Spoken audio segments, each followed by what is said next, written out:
Mursalin Sayyidina wa Nabiyina Muhammadin wa ala alihi wa ashabihi ajma'in. Amma ba'd. Allahumma anfa'na bima 'allamtana wa zidna ilman ya rabbal alamin. Baik, pada kesempatan kali ini insyaallah taala kita akan bersama syarah dari kitab yang antum semua pasti pernah mendengar namanya. Kitab yang sangat terkenal sekali, Syarah Al-Arba'in An-Nawawiyah li Fadilati Syekh Al-Allamah Muhammad bin Shalih Al-Utsaimin rahimahullahu taala. Kitab Al-Arba'in An-Nawawiyah yang ditulis oleh Al-Imam Al-Allamah Muhyiddin Syarafuddin Abu Zakaria An-Nawawi Ad-Dimashqi merupakan kitab yang sangat masyhur sekali di kalangan penuntut ilmu. Nah, kitab ini disyarah oleh Muhammad bin Shalih Al-Utsaimin rahimahullahu taala dengan syarah yang sangat terperinci sekali. Dan ini syarah yang bagus sekali. Ya. Kemudian setelah syarah ini, setelah antum mempelajari syarah dari Syekh Utsaimin ini, antum bisa juga merujuk kepada syarah-syarah yang lain, semisal syarahnya Ibnu Daqiq atau syarahnya Mansur As-Sa'qub dan sebagainya. Itu syarah-syarah yang melengkapi dari syarah Syekh Utsaimin di sini. Baik. Kitab ini yaitu Al-Arba'in An-Nawawiyah adalah kumpulan 40 hadis. Ya, kumpulan dari 40 hadis. Kenapa 40? Kenapa 40 enggak 30 atau 50 atau 100? Karena menyusun kitab Al-Arba'inat itu merupakan kebiasaan para salaf. Jadi para ulama salaf kita banyak menyusun kitab yang berjudul Al-Arba'inat. Kitab itu dikenal dengan nama Al-Arba'inat. Ada Al-Arba'in fi Ushulul Fiqh, ada Al-Arba'in fil Hadis, ada Al-Arba'in fil Aqidah, dan seterusnya. Bahkan menurut Ibnu Qayyim, ada lebih dari 150 kitab yang temanya atau disusun dengan cara Al-Arba'in seperti itu. Maka kitab yang kita pelajari ini adalah Arba'in An-Nawawiyah. Kita harus pertegas namanya adalah An-Nawawiyah di sini, Al-Arba'in An-Nawawiyah. Karena kalau kita sebutkan Al-Arba'in saja, bisa Al-Arba'in yang lain juga nanti. Al-Arba'in fil Aqidah, Al-Arba'in fi Ushulul Fiqh, dan seterusnya. Nah, kemudian kenapa jumlahnya 40? Karena jumlah 40 dikatakan adalah jumlah yang dikatakan kurang tidak, dikatakan banyak juga tidak.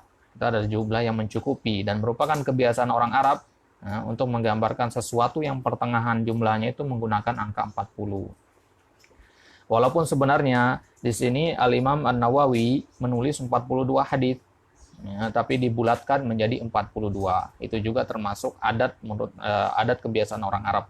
Ketika mereka mengatakan 100, itu biasanya nggak genap 100 itu. Biasanya 98 atau 102, 103 gitu. Jadi lebih 2 atau lebih 3 itu digenapkan menjadi jumlah yang paling dekat di situ, jadi 100. Nah, maka di sini 40, jumlah sebenarnya adalah 42. Kemudian nanti ada juga kitab yang lain mungkin ditambah di situ menjadi 50 hadis. Nah, ditambah sama mutammimahnya Ibnu Rajab. Ini Ibnu Rajab menambahkan dari 42 hadis ditambahkan 8 hadis. Jadi genap 50 hadis. Baik. Jadi Al-Imam An-Nawawi terkenal sebagai seorang ulama yang banyak sekali menuliskan atau menghasilkan karya-karya.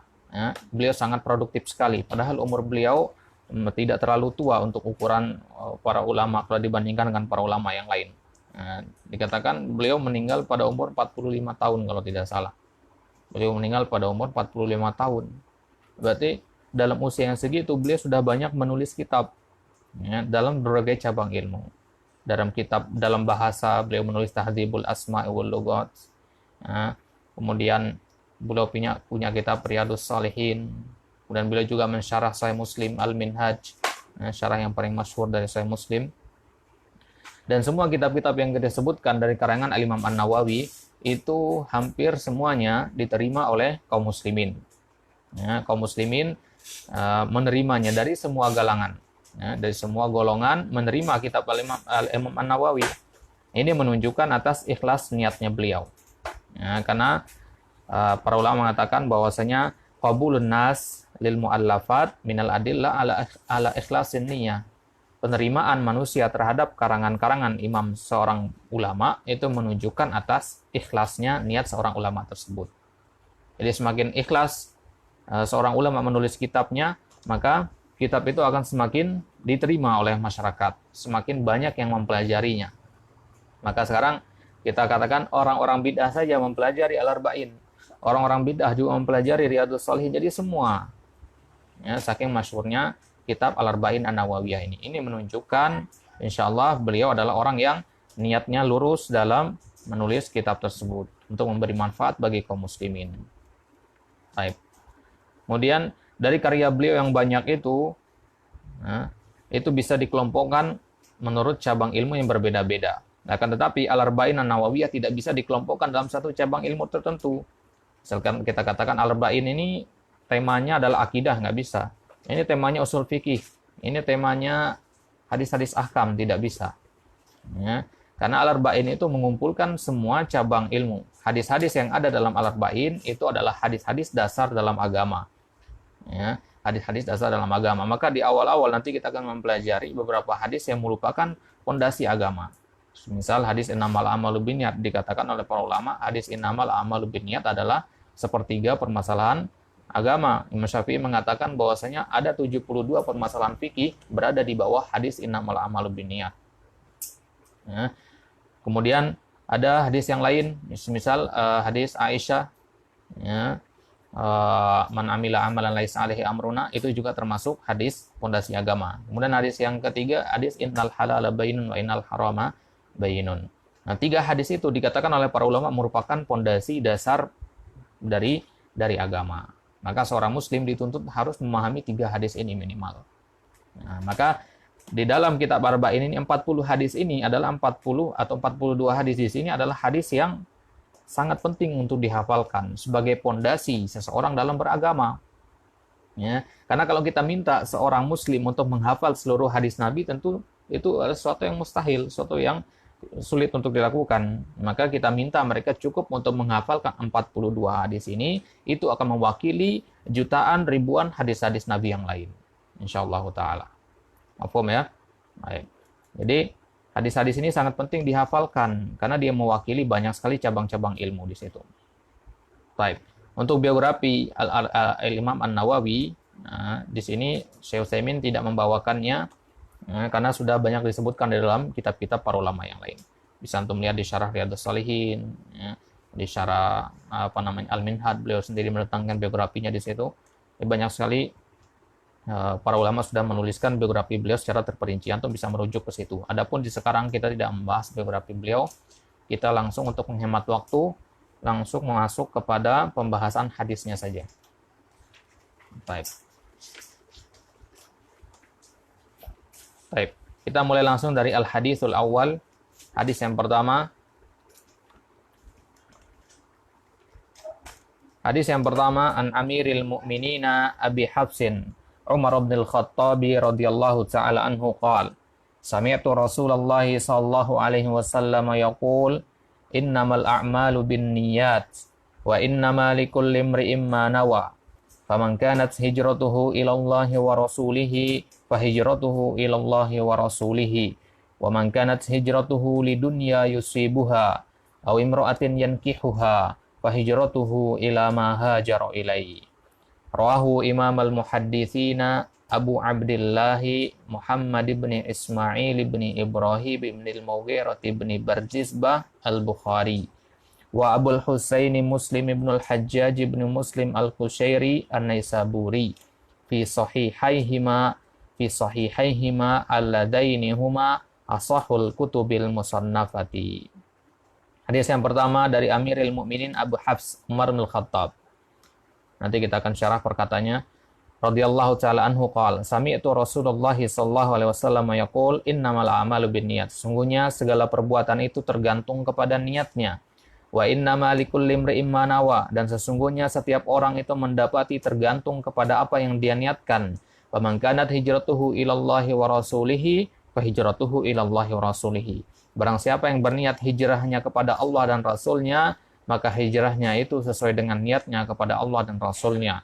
Wa man kanat hijratuhu lidunya yusibuha. Barang siapa yang hijrahnya dengan niat hanya untuk mendapatkan dunia, aw imra'atin yankihuha, atau untuk menikahi perempuan yang dia ingin nikahi, fa hijratuhu ila ma hajara ilaihi. Maka hijrahnya kembali kepada sesuai dengan yang dia niatkan. Hadis ini diriwayatkan oleh Al-Imam Al-Bukhari dan Al-Imam Muslim di dalam kitab Sahih Bukhari dan Sahih Muslim. Baik, sebelum kita mulai syarah, hadis ini diriwayatkan oleh Al-Imam Al-Bukhari dalam Sahih Bukhari melalui 7 jalur. Sedangkan Al-Imam Muslim meriwayatkan melalui 3 jalur. Ya, jadi 7 jalur yang diriwayatkan oleh Imam Bukhari itu berbeda-beda konteks atau redaksinya. Ada yang mengatakan innamal amalu bin niyati. Ada yang mengatakan innal a'mala bin niyati. Banyak redaksinya berbeda-beda. Dan kenapa kita pilih redaksi yang ada di sini innamal amalu bin niyat? Karena inilah redaksi yang disepakati oleh Imam Bukhari dan Imam Muslim. Ya, ini adalah jalur yang disepakati oleh Imam Bukhari dan Imam Muslim. Untuk perinciannya dari pembahasan masalah sanadnya bisa untuk merujuk ke kitab Al-Lu'lu' wal Marjan di situ. Di dalam kitab Al-Lu'lu' wal Marjan dijelaskan di situ bahwasanya lafaz ini adalah lafaz yang paling kuat. Kenapa? Karena ini adalah lafaz yang disepakati oleh Bukhari dan Muslim. Nah, sedangkan kita sudah pelajari di ilmu mustalah hadis bahwasanya hadis sahih itu dibagi menjadi beberapa tingkatan. Tingkatan yang paling atas itu adalah tingkatan yang disepakati oleh Al-Imam Al-Bukhari dan Al-Imam Muslim. Maksudnya kalau kita buka Sahih Bukhari ketemu hadis ini, buka Sahih Muslim juga ketemu dengan lafaz yang sama. Itu berarti sama persis. Nah, jadi dari 7 jalur Imam Bukhari, itu jalur yang ketiga itu nanti sesuai dengan jalur yang kedua dari Imam Muslim. Ya, inilah jalur yang sedang kita baca sekarang. Jadi hadis ini diriwayatkan oleh Imama al-Muhaddisin. Imama dari kata imamani di situ. Ya, imamani karena dia mudhaf maka nunnya dihapus. Jadi kita katakan imama al-Muhaddisin. Nah, hadis ini diriwayatkan oleh 2 imam ahli hadis. Siapa dia? Abu Abdullah. Kunyahnya Abu Abdullah. Nama aslinya Muhammad ibn Ismail ibn Ibrahim ibn Al-Mughirah ibn Bardisbah Al-Bukhari. Al-Bukhari nisbat kepada tempat tinggal beliau, Al-Bukhara. Ya, Uzbekistan sekarang. Wa Abul Husain dan imam ahli hadis yang kedua yaitu Abul Husain, kunyah dari Imam Muslim. Abul Husain Muslim ibn Al-Hajjaj. Nama asli beliau adalah Muslim ibn Al-Hajjaj bin Muslim Al-Kushairi An-Naisaburi. Naisabur nisbat kepada tempat tinggal beliau. Fi sahihaihima, di dalam kitab sahih mereka berdua, alladaini huma ashahul kutubil musannafah, yang mana 2 kitab yang ditulis oleh Imam Bukhari dan Imam Muslim ini adalah 2 kitab yang paling sahih yang pernah ditulis. Al-Musannafah artinya al-mu'allafah, yang pernah disusun. Ashahul kutub artinya yang paling sahih. As-sahu isim tafdil dari kata sahihun. Baik, kita masuk syarah dari Syekh Utsaimin di sini. Asy-syarhu an Amiril Mukminin. Kita mulai dari mensyarah perkata. Nah, setelah kita mensyarah perkata, nanti kita mensyarah dari 2 sisi. Dari segi balaghah, kemudian dari segi hukumnya. Nah, kemudian terakhir kita tutup dengan fawaid hadisnya. Sekarang kita mulai dari syarah perkata. An Amiril Mukminin. Amirul Mukminin. Wahwa Abu Hafsin Umar bin Khattab radhiyallahu anhu. Ya, siapa Amirul Mukminin di sini? Dialah Abu Hafsin Umar bin Khattab. Beliau punya anak namanya Hafs. Maka beliau kunyahnya adalah Abu Hafsin Umar bin Khattab radhiyallahu taala anhu. Jadi beliau dikatakan Amirul Mukminin. Kenapa nggak dikatakan khalifah? Karena yang disebut dengan khalifatur Rasul itu adalah Abu Bakar. Karena khalifah artinya pengganti. Abu Bakar adalah pengganti langsung setelah Rasul. Jadi syarat disebut khalifah itu adalah dia datang setelah yang diganti. Ya. Maka Nabi wafat, naiklah Abu Bakar sebagai khalifah. Maka kemudian Umar, dia bukan penggantinya Rasul. Nah, dia menggantikan siapa? Abu Bakar. Maka dia dinamakan Amirul Mukminin. Jadi yang berhak disebut khalifah itu hanya Abu Bakar, karena dia yang langsung mengemban amanah khilafah setelah wafatnya Nabi. Alat ilaihil khilafatu bita'yini Abi Bakrin As-Siddiq radhiyallahu anhu lahu. Alat ilaihil khilafah. Beliau mendapatkan posisi sebagai khalifah bita'yin dengan penunjukan dari Abu Bakar As-Siddiq radhiyallahu anhu lahu. Jadi Umar naik sebagai seorang khalifah itu karena ditunjuk oleh Abu Bakar langsung. Jadi Abu Bakar sebelum wafat berwasiat yang boleh menggantikan menggantikan saya, kata Abu Bakar, adalah 2 orang, yaitu kalau tidak Umar, maka Abu Ubaidah. Ya, dan para sahabat di situ lebih banyak suara memilih Umar. Baik. Fahuwa hasanatun min hasanati Abi Bakrin. Ini adalah hasanatun, kebaikan dari kebaikan-kebaikan Abu Bakar. Abu Bakar memiliki banyak sekali kebaikan, salah satunya adalah ketika dia memilih Umar sebagai penggantinya. Wa nasabahu fil khilafati syar'iyyun. Afwan, wa nasbuhu fil khilafati syar'iyyun. Dan pengokohan beliau sebagai khalifah itu secara syar'i. Li'anna alladhi ayyanahu Abu Bakrin, karena Abu Bakar yang telah memilih beliau. Wa Abu Bakrin ta'ayyana bimubayati sahabah fis Saqifah. Dan Abu Bakar itu ditunjuk dengan baiat para sahabat di Saqifah. Antum tahu sejarahnya Abu Bakar diangkat sebagai khalifah. Beliau diangkat menjadi sebagai khalifah dibaiat oleh para sahabat di Saqifah Bani Sa'ad namanya. Ya, disitulah nanti Abu Bakar mengumumkan dirinya sebagai khalifah atas dasar baiat dari para sahabat di Saqifah Bani Sa'ad. Jadi Saqifah di sini nama tempat. Jadi kalau Abu Bakar itu naik sebagai khalifah karena ditunjuk oleh para sahabat, karena hasil dari kesepakatan, hasil dari baiat para sahabat di Saqifah Bani Sa'ad. Maka Umar beda. Umar naik sebagai khalifah karena ditunjuk oleh khalifah sebelumnya, yaitu Abu Bakar. Wa khilafatuhu syar'iyyatun ka khilafati Abi Bakrin. Maka khilafahnya Umar itu adalah khilafah yang syar'i, khilafah yang sesuai dengan ketetapan, tidak ada pertentangan di situ. Ka khilafati Abi Bakrin, sebagaimana khilafahnya Abi Bakar. Nah, kenapa Syekh di sini menyebutkan hal ini? Karena untuk membantah perkataan orang Syiah yang mengatakan bahwasanya kekhilafahannya Umar itu tidak sah.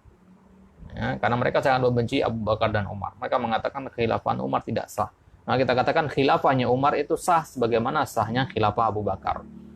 Walaqad ahsana Abu Bakrin ikhtiyaran. Sungguh pilihannya Abu Bakar ini sudah pilihan yang paling baik.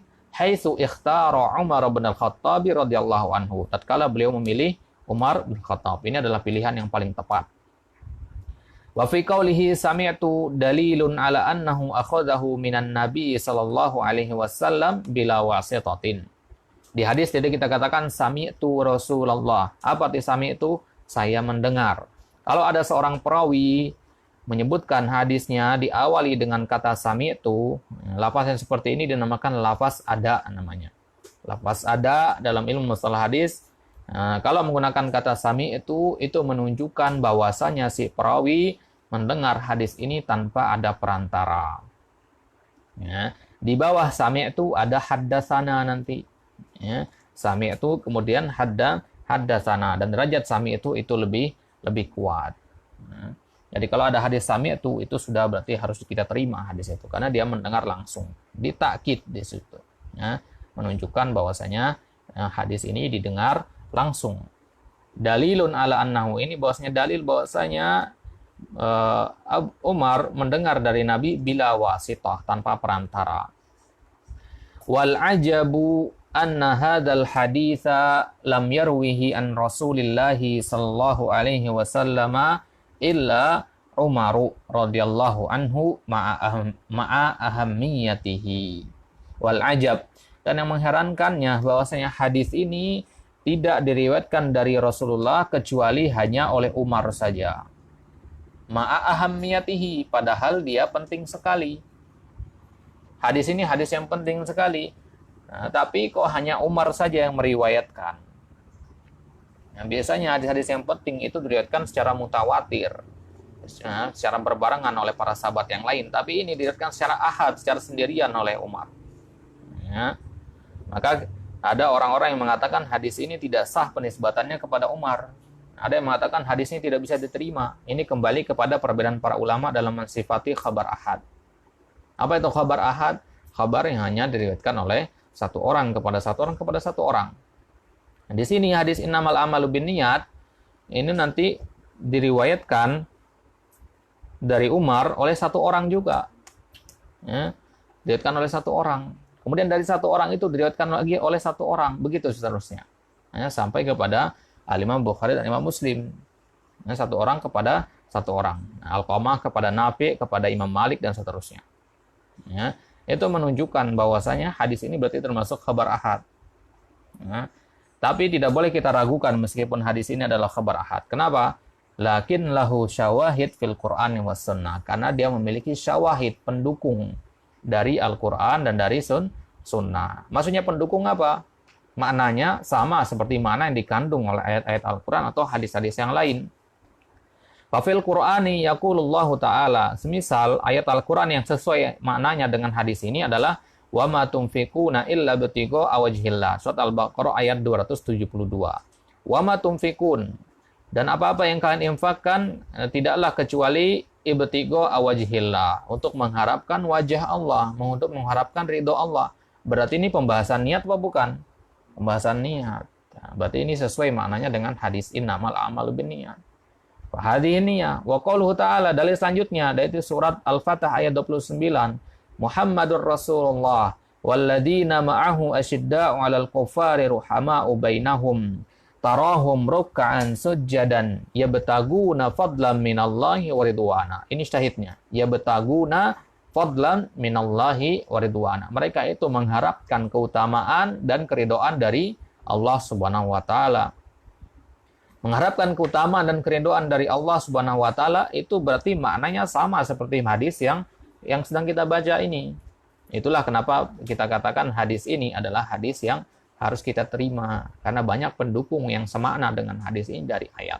Adapun dari hadis yang lain, hadis yang diriwayatkan oleh Sa'ad bin Abi Waqqas radhiyallahu anhu, wa'lam annaka lan tunfiqa nafaqatan tabtaghi biha wajhallahi illa ujirta 'alaiha hatta ma taj'aluhu fi imra'atika.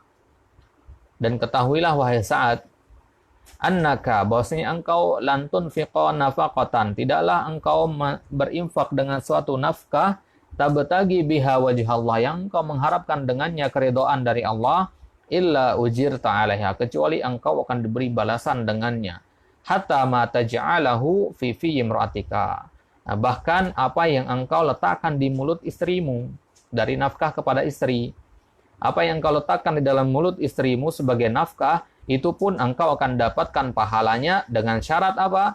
Tabtagi biha wajhallah. Engkau mengharapkan dengannya pahala dari Allah Subhanahu wa taala. Berarti di sini selaras maknanya dengan makna innamal a'malu binniyat. Baik. Fal muhim anna ma'nal haditsa sabitun bil Qur'ani was sunnah.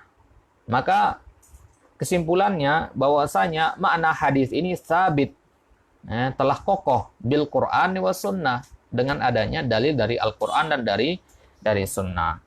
Wa lafzul hadisi infarada bihi Umaru radhiyallahu anhu. Dan lafaz hadis ini hanya diriwayatkan oleh Umar saja. Lafaz ini yang innamal a'malu binniyat ini hanya dari riwayat Umar saja. Lakin talaqqathul ummatu bil qabulit tam. Akan tetapi kaum muslimin menerima dengan penerimaan yang sempurna. Tidak ada orang yang menolak hadis ini. Satupun tidak ada yang menolak hadis ini. Kenapa? Karena hadis ini meskipun hanya Umar saja yang meriwayatkan, tapi dia memiliki pendukung yang banyak dari hadis-hadis dan ayat-ayat Al-Quran. Hatta innal Bukhari ya rahimahullah saddara kitabahu sahiha bihadzal hadis. Sampai-sampai Imam Bukhari memulai kitab beliau, kitab Sahih Bukhari, bihadzal hadis, dengan hadis ini. Di dalam kitab Bada'il Wahyi. Kitab yang pertama dalam pembahasan Sahih Bukhari itu adalah kitab Bada'il Wahyi. Di dalam kitab Bada'il Wahyi itu beliau menulis hadis ini, innamal a'malu binniyat. Bahkan beliau juga sebutkan di dalam banyak bab yang lain nanti, 7 kali beliau ulang-ulang penyebutannya. Itu menunjukkan hadis ini adalah hadis yang sahih. Karena Imam Bukhari tidak meriwayatkan kecuali hadis yang sahih. Nah, kalau hadis ini tidak sahih, tentu Imam Bukhari tidak akan memasukkan dalam kitab sahih beliau. Baik. Kemudian perkataan selanjutnya, qauluhu innamal a'malu binniyat wa innama likulli imri'in ma nawa. Li hadhil jumlati min haitsu al-bahthi jihatan. Ada 2 jihah, ada 2 sisi. pembahasan kalimat ini. Innamal a'malu binniyat wa innamal likulli imri'in ma nawa. Ini kalimat ini kita bahas dari dua sisi. Natakallamu awwalan ala ma fiha minal balaghah. Pertama kita pelajari dia dari sisi balaghahnya, dari sisi sastranya, dari sisi gaya bahasanya. Fa qauluhu innamal a'malu binniyat fihi min aujuhil balaghah al-hasru. Di kalimat innamal a'malu binniyat, perhatikan di situ ada aujuhil balaghah. Ada dari sisi-sisi balaghah, yaitu al-hasr namanya. Dalam ilmu balaghah ada namanya al-hasr. Apa itu al-hasr? Pembatasan. Nah, apa pengertian al-hasr kalau menurut bahasa di sini? Isbatul hukmi fil mazkuri wa nafihi amma siwah. Yang dimaksud dengan al-hasr atau pembatasan itu adalah menetapkan suatu hukum terhadap hal yang kita sebutkan dan menafikan dari yang lainnya. Nah, untuk lihat di kalimat tauhid, la ilaha illallah, di situ an-nafy wal isbat, di situ maknanya al-hasar, di situ bahwasanya antum membatasi ibadah itu hanya kepada Allah Subhanahu wa taala. Nah, kemudian di kalimat innamal a'malu binniyat wa tariqul hasar, cara hasarnya bagaimana? Innama, dia menggunakan innama. Kenapa? Li'anna innama tufidul hasar. Karena innama itu maknanya adalah makna al-hasar, makna pembatasan. Innama berasal dari kata inna dan ma. Inna, antum tahu, udah belajar nahwu bahwasanya inna itu memansubkan mubtada dan menjadi isim, memansubkan mubtada dan menjadi isim inna. Tapi di sini dia kemasukan sama ma. Inna ma. Maka batal hukum inna tadi. Jadi makanya untuk katakan innamal a'malu, bukan innamal a'mala. Nah, kalau nggak ada ma, kita baca innal a'mala. Tapi dia di sini ada ma batal di situ. Ya. Ma ini menyebabkan dia batal, dan kalau bergabung inna dan ma, maka dia memiliki makna al-hasr, makna pembatasan. Fa idza qultu, kalau kita misalkan contohnya, Zaidun qa'imun, fa hadza laisa fihi hasrun. Kalau Anda mengatakan Zaid qa'im, Zaid sedang berdiri. Di sini tidak ada makna pembatasan. Kalau Anda mengatakan Zaid berdiri, itu tidak menutup kemungkinan Muhammad juga ikut berdiri. Paham maksudnya? Baik. Akan tapi kalau Anda mengatakan innama Zaidun qa'imun. Nah, kalau Anda mengatakan innama, pakai innama di sini, maka maknanya sekarang berubah. Nah, sungguhnya Zaid benar-benar berdiri. Zaid yang benar-benar berdiri di sini. Zaid bukan Muhammad, bukan Fatimah, bukan Aisyah. Dan berdiri yang dilakukan oleh Zaid, bukan duduk atau yang lainnya. Paham maksudnya? Penggunaan innama di sini. Fahadza fihi hasrun wa annahu laisa illa qa'iman. Nah, jadi Zaid di sini tidak memiliki keadaan yang lain selain berdiri tadi. Kalau Anda mengatakan Zaidun qa'imun, bisa jadi Zaid berdiri sambil membaca buku, bisa jadi. Tapi kalau mengatakan innama Zaidun qa'imun, berarti di situ ana hanya membatasi Zaid sedang berdiri saja, tidak melakukan pekerjaan-pekerjaan yang lain. Jadi kalau Anda mengatakan innama Zaidun qa'imun, itu artinya sesungguhnya Zaid benar-benar berdiri. Ya, tidak sambil membaca atau yang lainnya. Baik.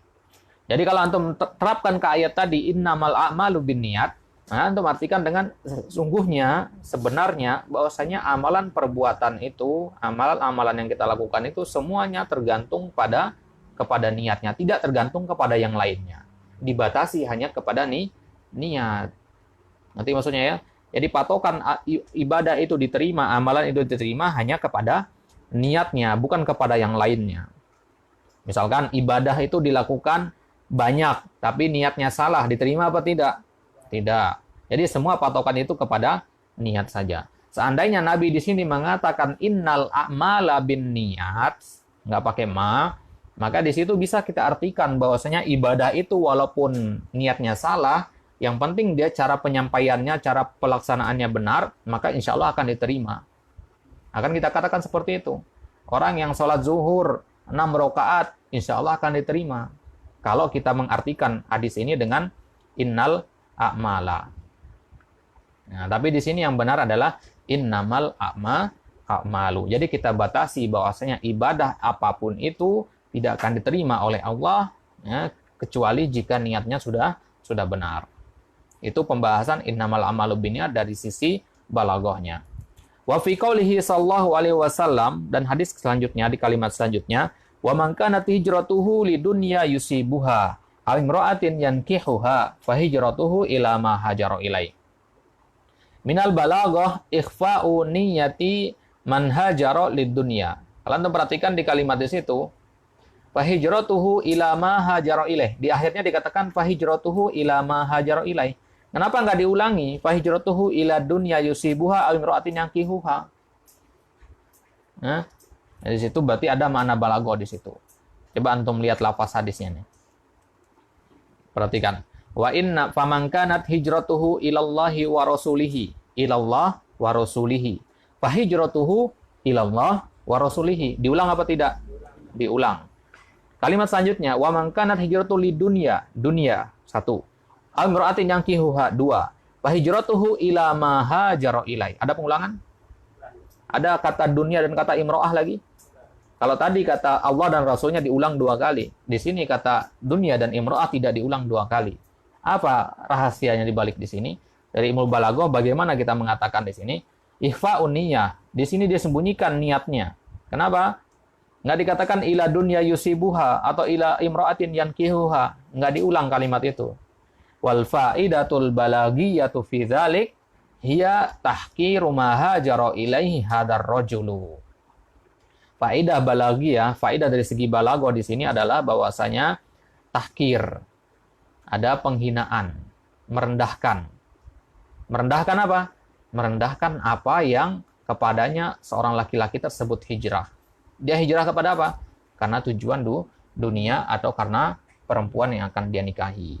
Maka di sini Nabi ingin merendahkan kedudukan niat itu, bahwasanya niat yang seperti itu adalah niat yang jelek, niat yang buruk. Maka Nabi tidak sebutkan di sini hanya untuk tahkir saja, untuk menghinakan saja. Paham maksudnya ya? Baik.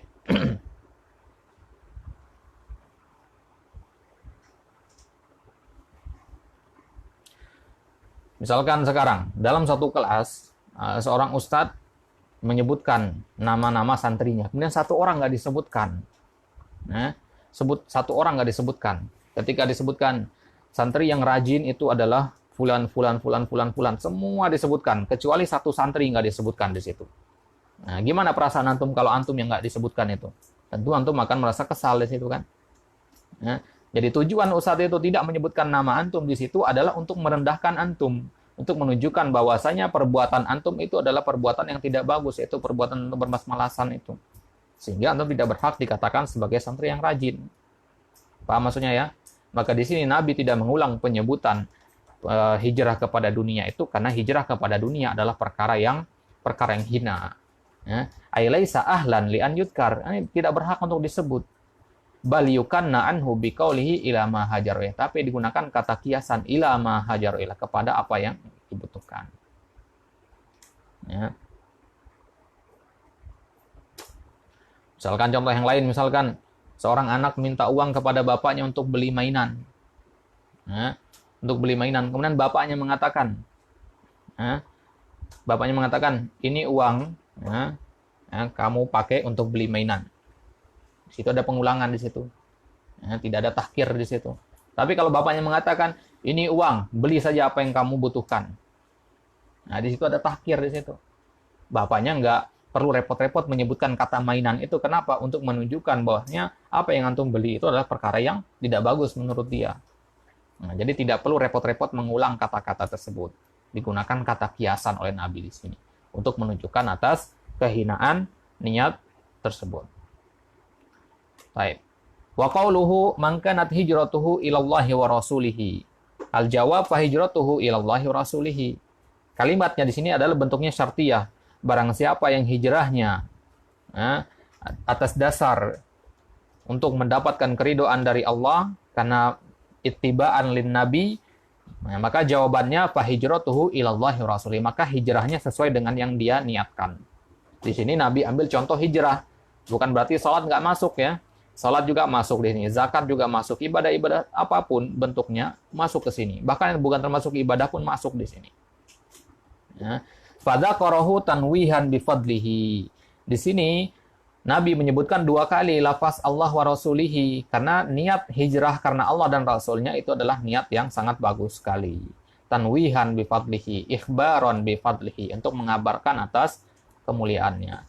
Wa man kanat hijratuhu lidunya yusibuha aw imra'atin yankihuha fa hijratuhu ila ma hajara ilaihi wa lam yakul ila dunya yusibuha aw imra'atin yankihuha. Tidak ada diulang di situ. Li'anna fihi tahqiran li sya'ni ma hajara ilaihi wa hiya dunya wal mar'ah. Jadi Nabi sekaligus dalam hadis ini ingin menjelaskan kerendahan kedudukan dunia dan perempuan jika dijadikan sebagai tujuan utama seorang berhijrah.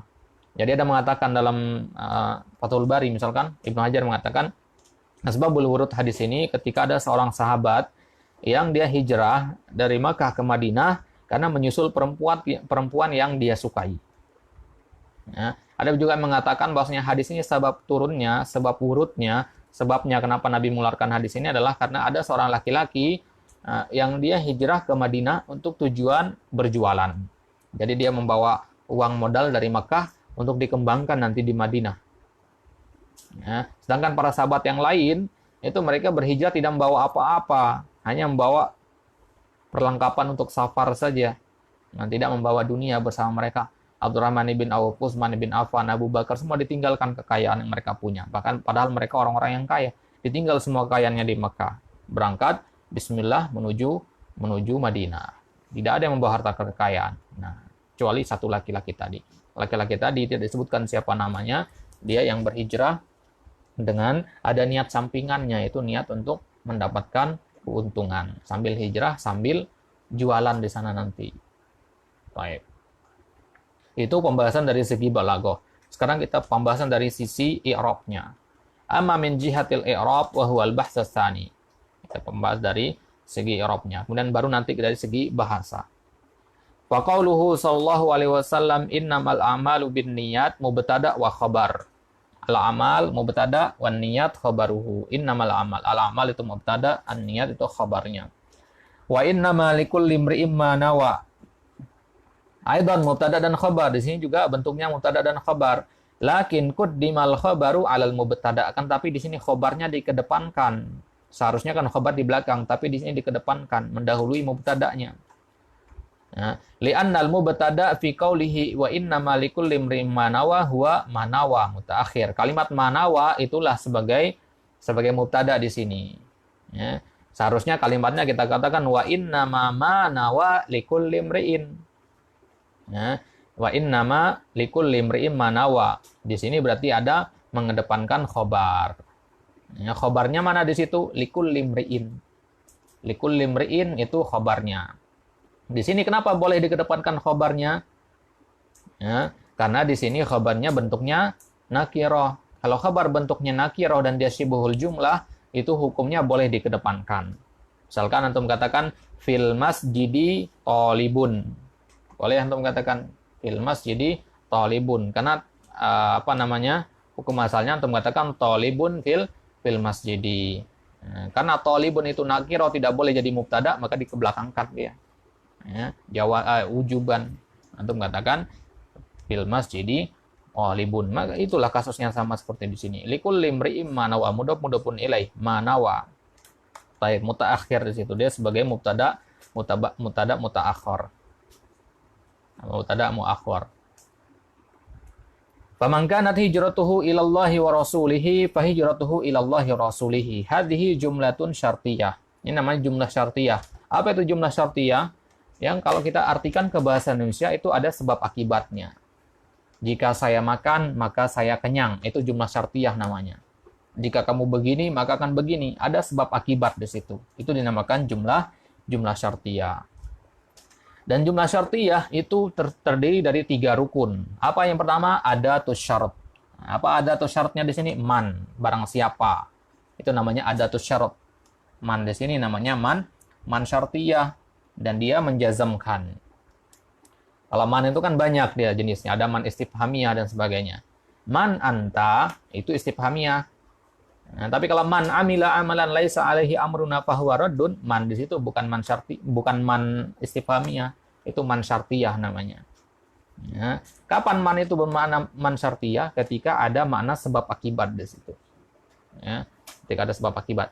Barang siapa yang melakukan ini, maka dia akan mendapatkan ini. Nah, berarti man di situ adalah man syartiyah.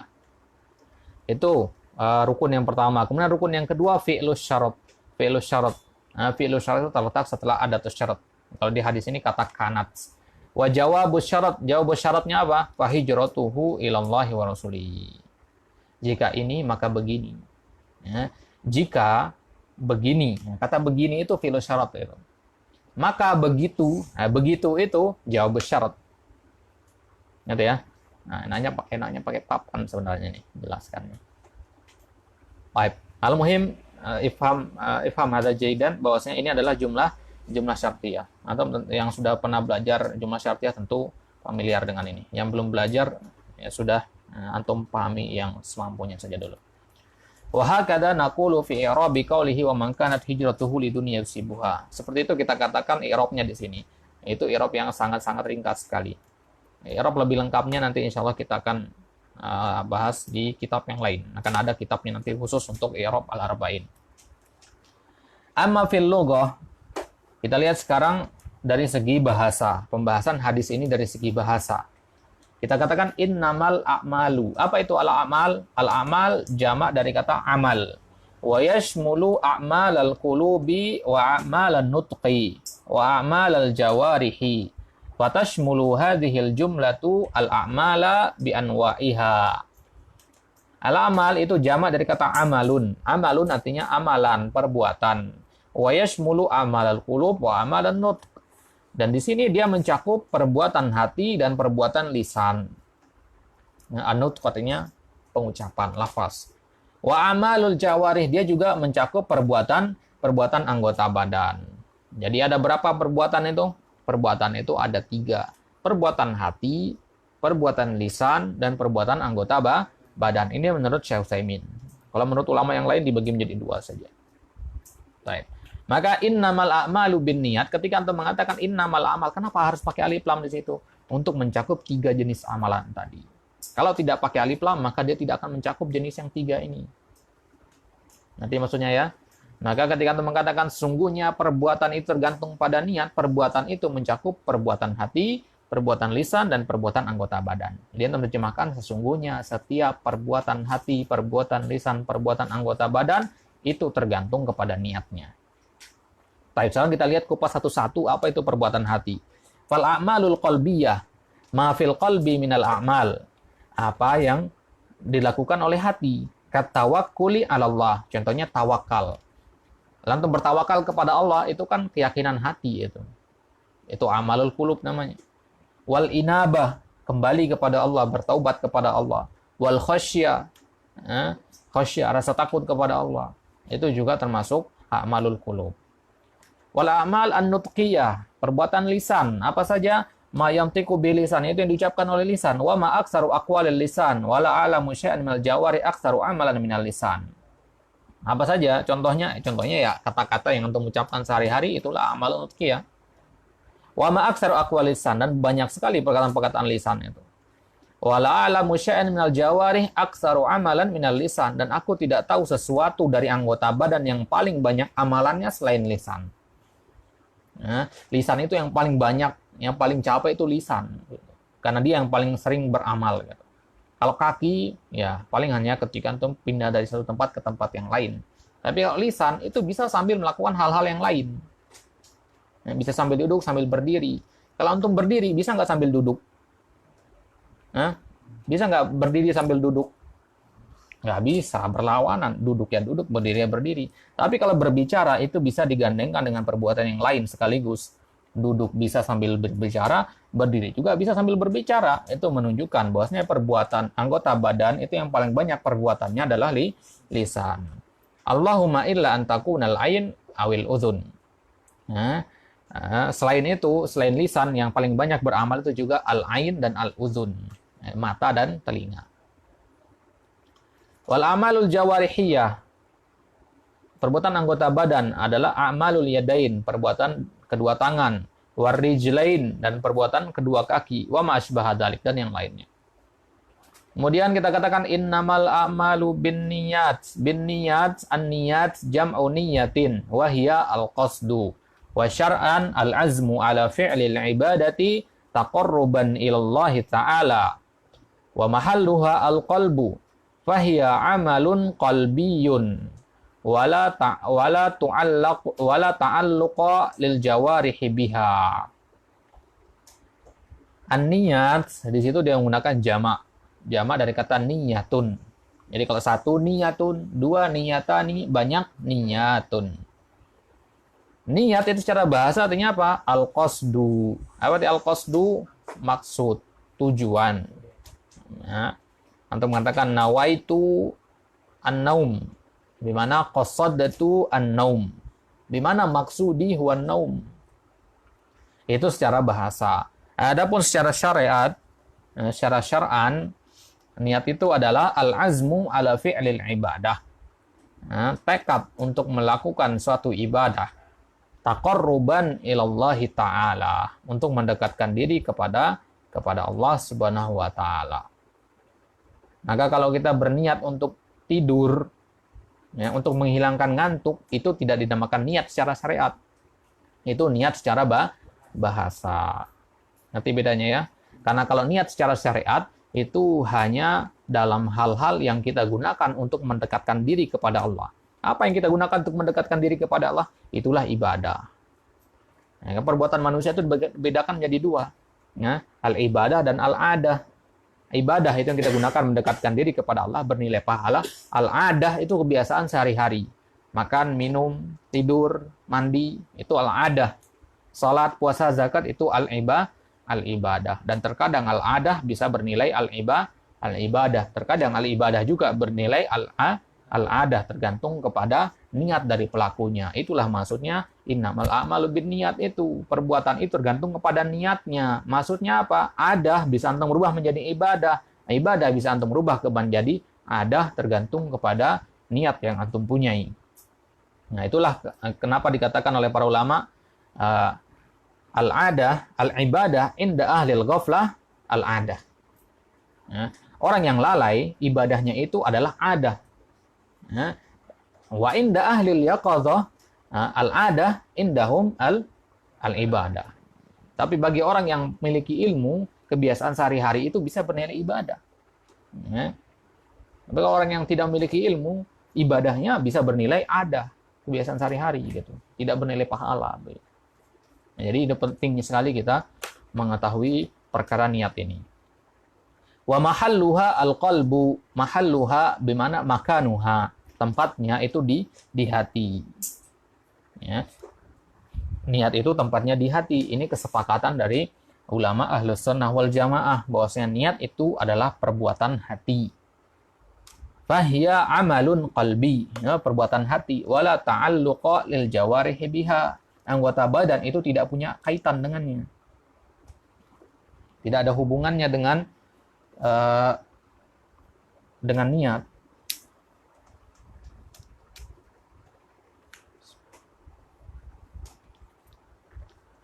Jadi niat itu tempatnya adalah di hati. Itu yang disepakati oleh para ulama. Jadi niat itu tidak perlu diucapkan. Antum mau sholat dan mengatakan nawaitu as-shalah atau usolli fardhul maghribi salasan masalan, ya, itu tidak disyariatkan. Kenapa? Karena amalan hati di sini tidak butuh kepada adanya jawari, tidak butuh kepada pergerakan lisan untuk mengucapkan niat itu. Karena niat itu adalah keinginan hati.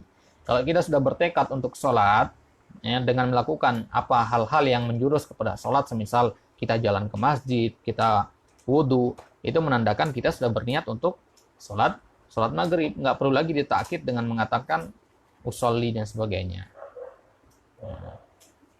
Baik. Wa innama likulli imri'in ma nawa. Wa innama likulli imri'in, ay likulli insan. Imri'in itu dari kata imru'un. Imru'un artinya satu orang. Ya, satu orang, laki-laki. Imro'atun itu perempuan. Imru'un itu laki-laki, imro'atun itu perempuan. Maka bagi setiap laki-laki, perempuan nggak masuk di sini? Masuk. Ya, jadi kalau disebutkan laki-laki, cakup juga perempuan. Tapi kalau disebutkan perempuan, bisa jadi laki-laki nggak masuk. Itu perbedaannya ya. Nah, sebagaimana dalam Al-Quran dikatakan, kalau dikatakan zauj, itu bisa artinya suami, bisa artinya istri. Tapi kalau dikatakan zaujatun, Nah, di situ hanya artinya istri saja. Gitu ya. Baik. Maka wa innama likulli imri'in, di mana likulli insan, semua manusia. Nah, manawa. Manawa, nawa yanwi itu artinya fi'il madinya ya, manawa. Ai manawahu, apa yang dia niatkan. Wahuna masalah. Sekarang ada permasalahan di sini. Hal hatani al jumlatani bima'nan wahid au mukhtalifatan. Apakah dua kalimat ini maknanya sama atau berbeda? Kalimat yang mana maksudnya? Kalimat innamal a'malu binniyat. Itu dihitung satu. Wa innamal likulli imri'in ma nawa. Itu dihitung dua. Ada para ulama yang mengatakan ini satu, terpisah. Ada yang mengatakan ini sama ini itu sama. Dihitung satu. Nanti maksudnya ya. Sekarang pertanyaannya, dua kalimat ini dihitung satu atau dihitung dua? Paham ya? Nah, kalimat ini, dua kalimat yang ada di sini hitung satu atau dua. Kenapa kita katakan dihitung satu bisa dihitung dua? Karena maknanya sama. Innamal amalu binniyat, artinya segala perbuatan tergantung pada niat. Wa innamal likulli imri'in ma nawa. Setiap orang mendapatkan sesuai pada niatnya. Maknanya sama apa tidak? Sama. Seolah-olah kalimat yang kedua ini penjelas untuk kalimat yang pertama, begitu kan? Nah, maka sekarang kita katakan di sini ada yang mengatakan dua, ada yang mengatakan satu di sini nanti. Al-jawab yajibu an na'lam. Jawabannya, sebelum kita masuk ke jawaban, kita perlu paham dulu bahwasanya al-asla fil kalam at-ta'sisu dunat taukid. Hukum asal dalam kalam itu adalah taksis. Taksis artinya apa? Asas. Dunat taukid, tanpa adanya penekanan.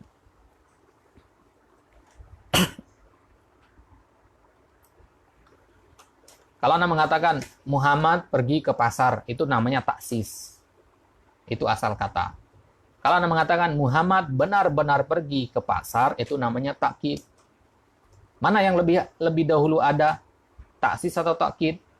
Taksis dulu baru boleh takkid. Harus ada taksis dulu. Asal dalam perkataan itu harus dihukumi taksis, tidak boleh dihukumi takkid begitu. Ngerti ya? Ketika Allah mengatakan, aku perintahkan kepada kalian untuk berpuasa. Ya, maka di situ nggak boleh antum terjemahkan bahwasanya Allah benar-benar memerintahkan kita untuk berpuasa. Nanti ya, karena hukum asal kalimat itu adalah taksis. Kapan kita hukumi takkid? Ketika ada adat takkid di situ. Ya, ketika ada adawat takkid di situ, yang itu antum pelajari nanti di nahwu itu apa saja adawat takkid itu. Ya, takkid lafzi, takkid ma'nawi, antum pelajari di nahwu nanti. Jadi ini antum harus bawahi di sini. Kaidahnya bahwasanya al-aslu fil kalam at-ta'sis dunat takkid. Ya, ketika Anda mengatakan ke Rahmat ambilkan air. Ya, di situ ta'sis apa takkid? Ta'sis. Ya, maka Rahmat tidak boleh memahami takkid di situ karena asal kalimat itu adalah ta'sis. Ya, karena ketika Anda mengatakan Rahmat ambilkan air, maka di situ Rahmat boleh melakukan, boleh tidak. Kenapa? Karena Anda tidak tekan di situ, tidak Anda takkid. Tahu di takkid ya? Takkid artinya penekanan. Nah, beda kalau Anda mengatakan, Mat, pergi, ambilkan air dengan nada yang keras, kemudian Anda tunjuk dia, atau Anda sambil pukul dia misalkan. Maka di situ udah ada takkid di situ. Nah, kalau sudah ada takkid, ada tanda-tanda pentakkidannya, ada tanda penekanan, maka di situ Rahmat wajib hukumnya segera melakukan perintah tersebut. Ya. Tapi tetap hukum asalnya kalam itu adalah taksis dulu. Baik, kita lihat sekarang apa sebenarnya masuk taksis di sini. Wa ma'na taksisi an-nasa niyata laha ma'nan mustaqil. Bahwasanya kalimat yang kedua itu memiliki makna yang berbeda. Tadi kan kita katakan dua kalimat kan, innamal a'malu binniyat dan wa innamal likulli imri'in ma nawa. Kalimat yang kedua ini maknanya beda dengan kalimat yang pertama. Itu kalau kita katakan taksis. Kalau antum katakan taksis, maka kalimat yang pertama maknanya lain, kalimat yang kedua makna yang lain. Wa mana taukid?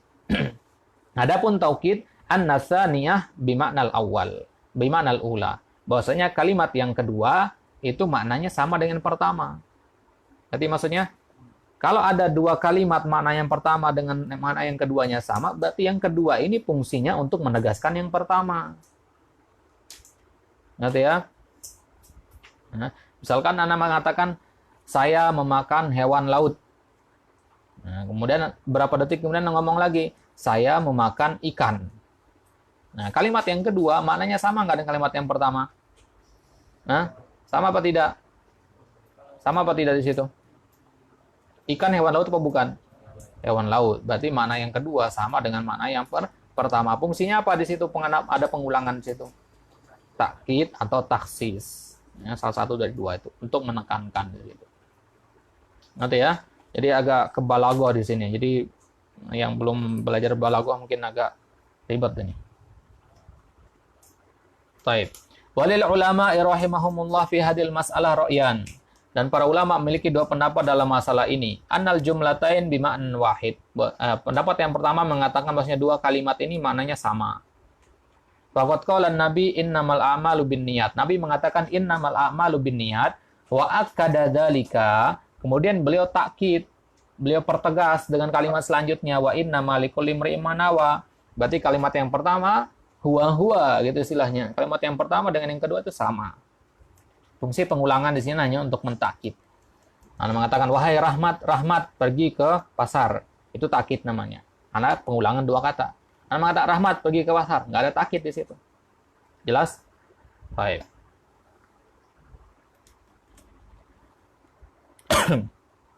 Warajusani, kemudian pendapat yang kedua an-nasaniyata ghairul ula.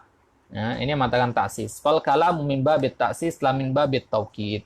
Wal qaidatu qaidahnya annahu idza daral amru baina kaunil kalami taksisan aw taukidan fa innana naj'aluhu taksisan.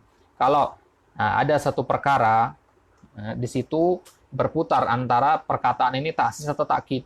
Kita bingung ini menentukan ini taksis atau takkid. Fa innana naj'aluhu taksisan. Maka kita kembali ke hukum asal bahwasanya kalam itu hukum asalnya adalah taksis, bukan takkid. Wa anna ja'ala tsaniya ghairul awal. Kita jadikan yang pertama, yang kedua itu tidak sama dengan mana kalimat yang pertama. Li'anna kalau ja'alta tsaniya huwal awal, sara fi dzalika tikrar. Nah, karena kalau kita jadikan yang kedua itu maknanya sama dengan kalimat yang pertama, maka di situ terjadi pengulangan. Yahtaju ila an na'rifas sabab. Dan kalau terjadi pengulangan, itu harus kita tahu apa sebabnya. Nggak boleh tiba-tiba mengulangi kalimat. Tidak boleh tiba-tiba mengulangi kalimat yang sama. Harus ada alasan kenapa antum mengulangi kalimat tersebut. Ya, maka kita katakan tidak mungkin Nabi mengulangi kalimat yang sama tanpa ada alasan di situ. Nah, berarti kita katakan di sini taksis atau taukid pendapatnya yang benar di sini. Nah, Taib, lihat. Was-sawabu an-nasaniyata ghairul ula. Yang benar bahwasanya kalimat yang kedua itu tidak sama dengan kalimat yang pertama. Ini taksis apa taukid? Taksis. Karena kalimat yang pertama tidak sama dengan kedua. Kalau sama itu baru taukid. Kalau tidak sama itu taksis. Berarti pendapat Syekh Utsaimin mengatakan di sini dia adalah taksis. Fal ula bi'tibaril manwi wa huwal amal. Wasaniya bi'tibaril manwi lahu wa huwal ma'mul lahu. Ya, perhatikan syarah di sini. Ini syarah yang belum mana temukan di kitab-kitab yang lain. Kalimat yang bagus sekali dari Syekh Utsaimin di sini. Fal ula, kalimat yang pertama bi'tibaril manwi, berdasarkan hal yang dia niatkan, yaitu perbuatannya. Sungguhnya setiap perbuatan duluan kan? Perbuatannya dulu yang dilihat di sini, bukan pelakunya. Ya. Kalau antum melakukan sesuatu, itu kan ada dua hal di situ, antum dan perbuatan antum. Nah, kalimat yang pertama ini meninjau dari sisi perbuatannya. Kemudian kalimat yang kedua meninjau dari sisi pelakunya. Ya. Wasaniyah bi'tibaril manwi lahu wa huwal ma'mul lahu. Hal anta amilta lillah au amilta lid dunya. Nah, dengan kalimat yang kedua itu berdasarkan al-manwi lahu. Apa itu al-manwi lahu? Nah, orang yang meniatkan perbuatan tersebut. Al-ma'mul lahu gitu. Jadi antum sama perbuatan antum itu dua hal yang terpisah. Kalimat yang pertama innamal amalu binniyat itu timbangan untuk perbuatan antum. Ya. Kemudian kalimat yang kedua wa innamal likulli imri'in ma nawa itu timbangan untuk antumnya. Apakah di sini antum telah berniat lillahi ta'ala atau tidak? Kalau tidak lillahi ta'ala maka batal. Dan terkadang ada orang kan, ada orang melakukan suatu perbuatan, dia niatnya sudah lillahi ta'ala. Tapi perbuatannya tidak lillahi ta'ala. Ngerti maksudnya? Contohnya, antum pergi ke bank, merampok. Hasil rampokannya, antum bagi ke fakir miskin. Antum masukkan ke kotak amal masjid. Bertentangan apa tidak di situ? Bertentangan. Kita katakan diterima apa tidak sedekahnya? Tidak diterima. Kenapa? Karena niatnya yang baik itu tidak mempengaruhi perbuatannya. Nanti maksudnya? Maka hadis ini harus ditinjau dari dua sisi ini. Harus benar perbuatannya, harus benar juga niatnya. Ngerti ya? Antum misalkan contoh yang kebalikannya. Antum sholat, tapi niatnya biar orang menganggap antum ahli ibadah. Diterima tidak sholatnya? Tidak. Intinya dua-dua ini harus benar. Harus amalnya dan makmulnya. Ngerti ya? Timbangannya harus benar, innamal amalu binniyatnya, benar harus benar wa innamal likulli imri'in ma nawa. Nah, perhatikan ini kalimat yang bagus sekali dari beliau di sini. Wa yadullu li hadza ma fara'ahu alaihi nabi fi qaulihi fara'ahu nabi sallallahu alaihi wasallam fi qaulihi faman kana hijratu ila Allahi wa rasulihi fa hijratu ila Allahi wa rasulihi wa ala hadza yabqal kalam la tikrara fi wa la tikrara fihi. Maka dari mana kita tahu bahwasanya di sini taksis? Karena beliau setelahnya membuat cabangnya, yaitu Nabi katakan faman kanat hijratuhu ilallahi rasuli. Fa di situ. Fa itu huruf ataf. Ya, huruf ataf. Nah, yang namanya huruf ataf itu harus kembali kepada sesuatu yang dia ikuti. Gitu kan? Antum kalau berjalan sama orang, ya, antum dikatakan mengikuti orang itu kalau antum datang setelah orang tersebut kan. Nah, maka kalimat di sini kalimat faman kanat hijratuhu adalah kalimat yang mengikuti. Yang namanya mengikuti, yang namanya pengikut itu harus sama dengan yang diikuti. Itu hukumnya kan. Ya. Kalau yang mengikuti, yang diikuti marfu, maka dia hukumnya marfu. Nah di sini kalau yang diikuti adalah taksis, maka dia juga adalah taksis. Begitu maksudnya. Maka di sini ala hadza yabqal kalam la tikrara fi. Nah, maka di sini tidak ada pengulangan lagi di sini. Karena apa? Karena kalimat hadis selanjutnya dari paman kanat hijratuhu ilallahi wa rasulihi apa hijratuhu ilallahi wa rasulihi dan seterusnya sampai akhir hadis itu adalah penjabaran dari dua kalimat yang tadi. Nanti maksudnya? Maka cara menghafalkan hadis ini antum bagi menjadi 3. Buat yang belum hafal hadisnya antum bagi menjadi 3. Innamal amalu binniyat itu bagian pertama. Bagian yang kedua wa innamal likulli imrin ma nawa. Bagian yang ketiga faman kanat hijratuhu sampai habis. Kenapa kita bagi menjadi 3? Yang pertama timbangan bagi amalan, ya. Kemudian yang kedua timbangan bagi pelakunya, kemudian yang ketiga penjelas dari dua timbangan tadi. Jelas? Baik, dakik sekali saya ucapin di sini. Wal maqsudu min hadhihi niyyah tamyizul adat minal ibadat, dan maksud tujuan dari niat itu adalah membedakan antara kebiasaan dengan ibadah.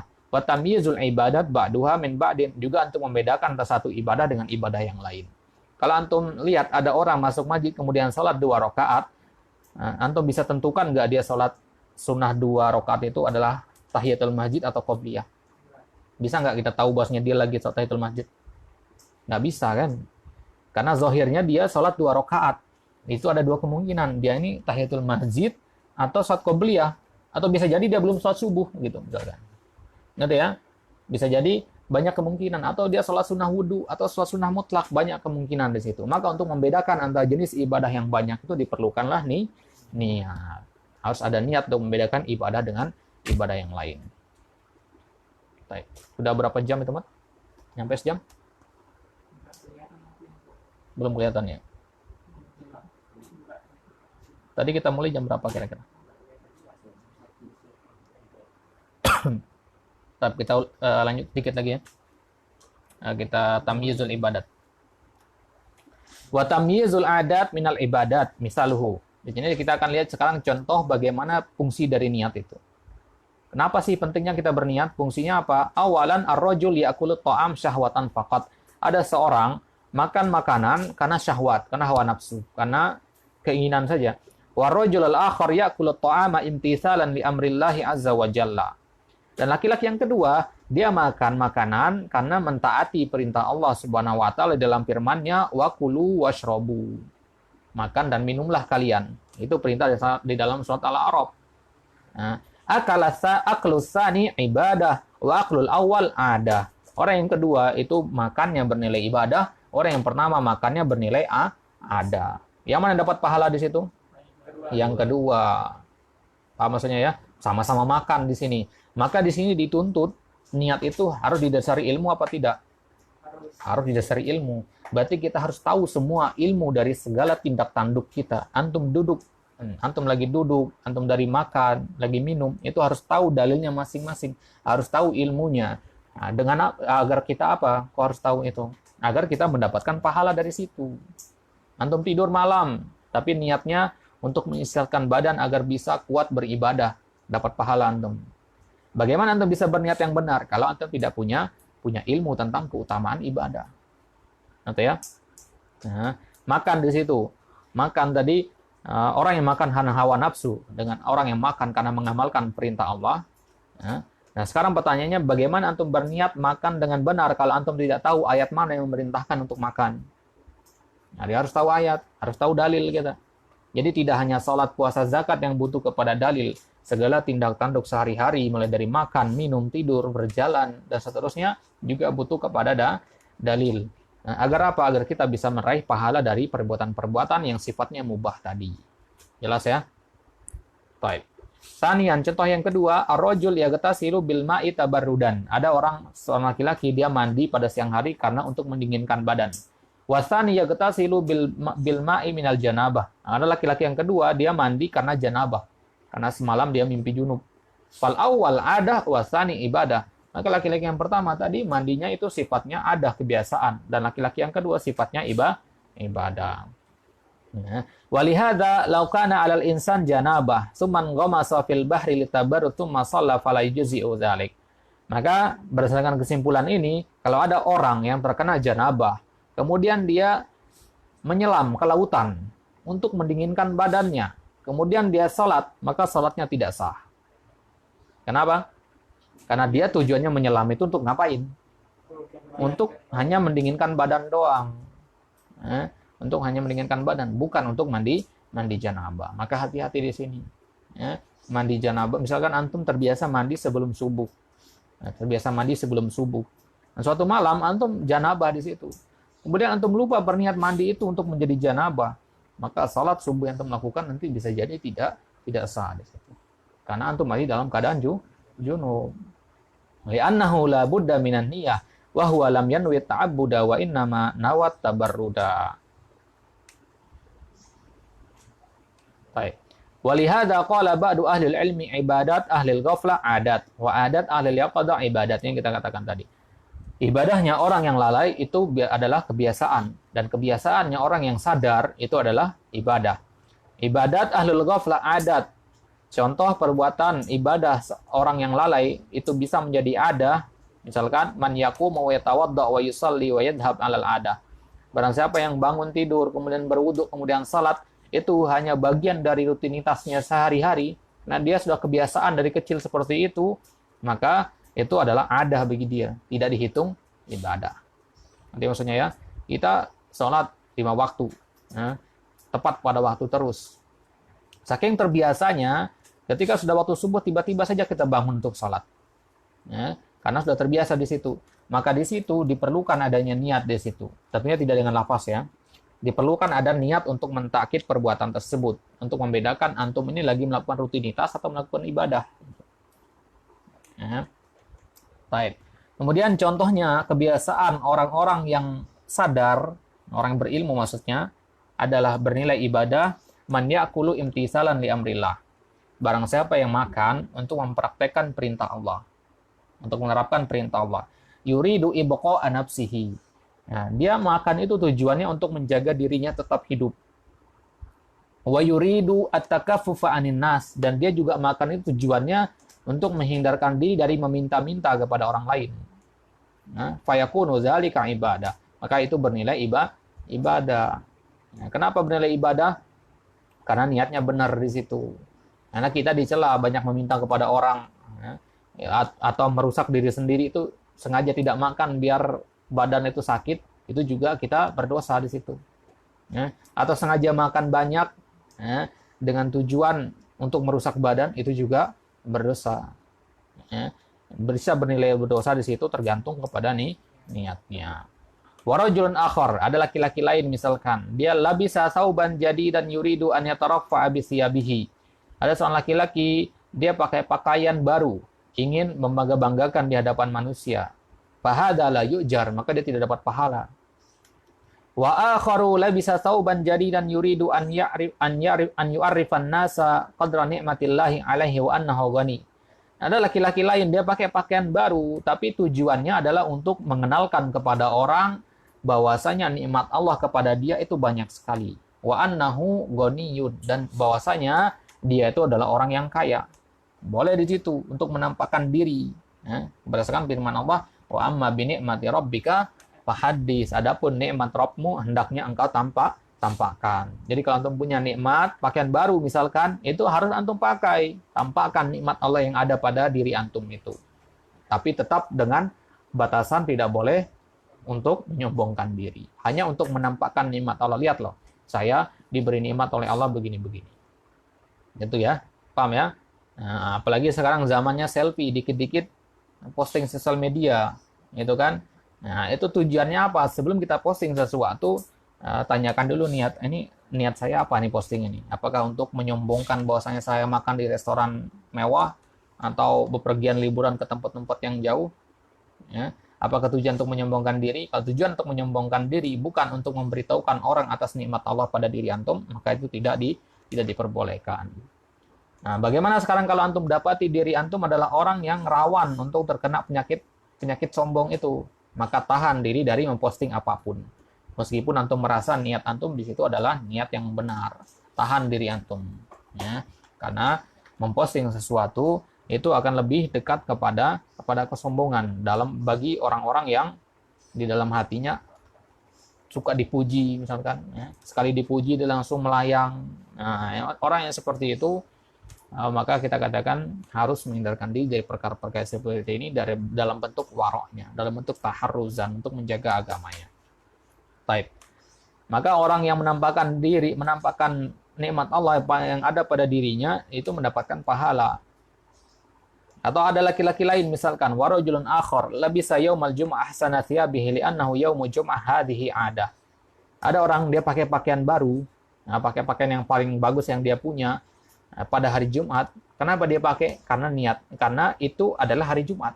Dia biasa kalau hari Jumat pakai pakaian itu gitu. Sebagaimana orang sekolah kan. Kalau orang sekolah kan ada seragam-seragamnya, hari tertentu pakai seragam warna ini. Maka dia di hari Jumat pakai seragam yang paling bagus, pakai baju yang paling bagus yang dia punya. Kenapa? Karena hari itu hari Jumat. Nggak ada niat ibadah di situ. Nah, ada laki-laki lain, dia pakai pakaian yang paling baik ketika hari Jumat. Ta'asyan bin Nabi, karena dia mengikuti perintah Nabi. Bahwasanya Nabi mengatakan salah satu sunnah ketika hari Jumat adalah memakai pakaian yang paling baik. Pahali ibadah, maka laki-laki seperti itu dia mendapatkan pahala darinya. Nah, sekarang pertanyaannya, kapan kita tahu bahwasanya pakaian yang paling baik itu dapat pahala kita darinya? Yaitu ketika kita paham, kita pernah mendengar hadis Nabi yang mengatakan bahwasanya termasuk sunnah min sunani yaumil jumu'ah adalah lubesu ahsana siyab. Bahwasanya di antara sunnah pada hari Jumat adalah memakai pakaian yang paling baik. Kalau antum nggak pernah dengar hadis ini, nggak pernah ikut kajian, nggak pernah belajar ilmu agama, maka bagaimana niat antum memakai pakaian baru itu dikatakan niat yang benar? Maka kalau kita lihat ada orang-orang jahil yang memposting sesuatu ke sosial medianya, pamer-pamerkan sesuatu, di situ tidak ada dua kemungkinan, hanya ada satu kemungkinan di situ, pamer saja, sudah. Ya, sombong saja niatnya di situ. Kenapa? Karena kita tahu dia bukan orang yang paham agama. Nggak mungkin niatnya benar kalau dia nggak paham agama. Begitu. Nah, maka semakin paham dia masalah agama, maka walaupun dia posting banyak hal di sosial medianya, itu kita berhusnuzon bahwasanya dia sedang menampakkan nikmat Allah yang ada pada dirinya, bukan untuk menyombongkan diri. Gitu ya. Maka kalau antum melihat postingan-postingan para asatidzah kita, misalkan mereka selfie atau misal apa mereka lakukan hal yang seperti itu, posting ke sosial media, maka kita berhusnuzon di situ, mereka tidak sedang menyombongkan diri di situ. Paham maksudnya ya? Kita sedang menyombongkan. Beda kalau yang melakukan adalah bukan asatidzah kita, bukan orang yang memiliki ilmu agama. Baik. Kita cukupkan sampai di sini. Insya Allah kita lanjutkan di kesempatan selanjutnya, masih pembahasan masalah bagaimana membedakan antara ibadah yang satu dengan ibadah yang lain. Kalau tadi itu adalah contoh untuk bagaimana membedakan satu ibadah dengan satu kebiasaan. Makanya pertemuan selanjutnya akan pembahasan tentang ibadah dengan ibadah yang lainnya. Baik. Semoga apa yang kita sampaikan berfaedah. Kita cukupkan sampai di sini. Kita cukupkan dengan doa kafaratul majelis. Subhanakallahumma bihamdik asyhadu an la ilaha illa anta astaghfiruka wa atubu ilaik. Wassalamualaikum warahmatullahi wabarakatuh.